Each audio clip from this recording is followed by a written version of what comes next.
Isang pinagpalang hapon po sa ating lahat.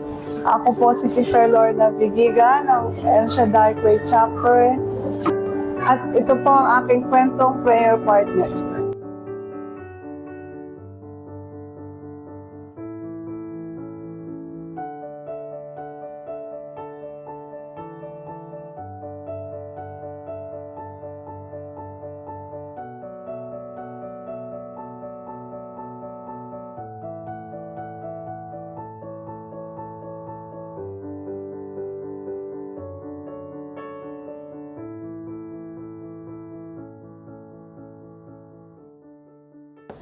Kami po ay sa El Shaddai ay hinubog po ng aking mga magulang. Kami po ay mga El Shaddai baby sapagkat si nanay ko po ang unang nakasumpong po sa El Shaddai. Panahon pa po ni Brother Mike kung saan po siya nagsisimula po sa Amor Solo. Nakikinig po ang nanay ng radyo at kami po ay dinadala niya sa Amor Solo. Mga maliliit pa lang po kami. Tapos sa Luneta po, sa PICC, sa Rizal Stadium.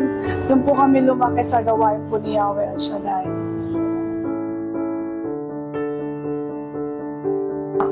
Ako po ay nakarating ng Kuwait, 1992, sa pamamagitan po ng aking brother husband na naging lingkod din po ni Yahweh El Shaddai dito po sa bansang Kuwait. Kami po ay naglilingkod sa ubasan po ni Yahweh El Shaddai dito sa bansang Kuwait bilang isang membro po ng music ministry at ang aking husband naman po ay preacher. 1992 po nung kami ay dumating dito, nagsimula po ang aming paglilingkod dahil ang aking brother husband po sila po yung nagsimula na buuin ang gawain ni El Shaddai dito po sa bansang Kuwait. Hanggang sa ngayon po, andito pa rin po kami mag-asawa sa bansang Kuwait at naglilingkod. Pag-ibig o yung God's love, pag-ibig ng Diyos sa akin o sa mga taong kumikilala sa akin at sa mga taong hindi pa rin kumikilala sa akin. So natutunan natin, brother, na mga iba't-ibang uri ng pag-ibig at ang dakilang pag-ibig na galing sa ating Diyos na buhay o yung pag-ibig na tinatawag natin unconditional right. Walang kondisyon, kahit ano mga ito pagkakasala ang nagagawa ng tao o nagagawa natin sa Panginoon. Patuloy po tayo iniibig ng ating Diyos na buhay.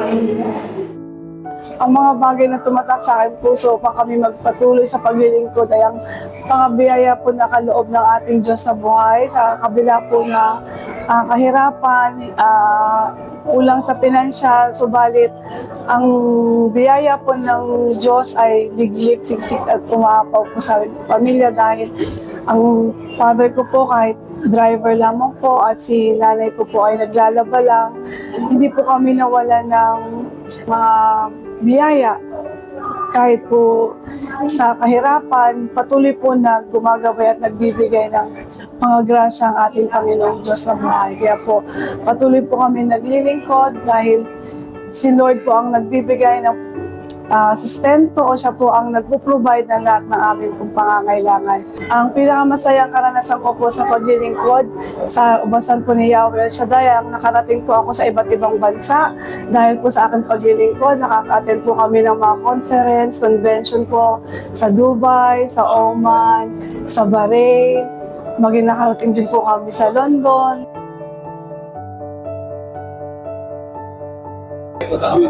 May papayo ko po sa mga kabataan na gusto rin po maglingkod sa ubasan po ng ating Diyos na buhay na si Yahweh El Shaddai ay manatili po maging mapagpakumbaba, kilalanin po ang Diyos na buhay na siyang higit na makapangyarihan sa lahat, na kahit kabataan, kapag tayo po ay lumapit kay Lord, tayo po ay gagabayan, kayo po ay gagabayan, kayo po ay tutulungan, at sa lahat po na inyong mga mitiin sa buhay at mga pangarap sa buhay ay magiging matagumpay dahil kay Yahweh El Shaddai. Sa Kanya lamang po tayo magtiwala at hindi niya po tayo pababayaan. Sabi nga po, sa gitna ng kawalan, si El Shaddai ang ating kaagapay. Si El Shaddai ang magbubuhos sa atin ng mga biyayang kakailanganin natin sa ating buhay.